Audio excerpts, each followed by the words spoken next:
Денешната оставка на Димитар Ковачевски е почеток на крајот на владењето на СДС и ДУИ, рекол денес на пресот ВМРО ДПМН.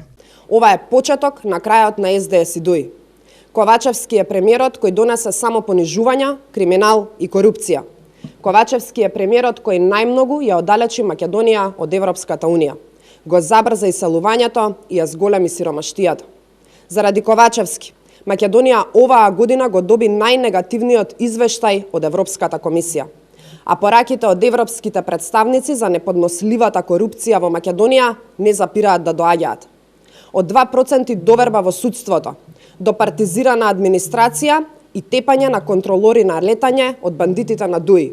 Тоа се Ковачевски и СДС. ДПМН за техничката влада понуди слаби нестручни кадри, од кои дел се лични пријатели на Христијан Мицкоски, дел се поранешни функционери на град Скопје, а дел се кадри на Груевски, возвратија од СДСМ.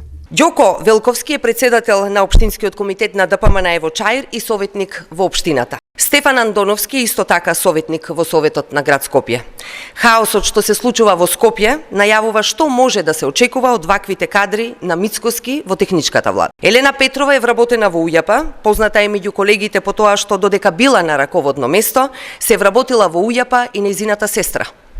Панче Тошковски е личен пријател на Мицкоски, негов долгогодишен соработник. Цветан Трипуновски е олицетворение на режимската мадрица на ДПМН и доказ дека во оваа партија ништо не се менува.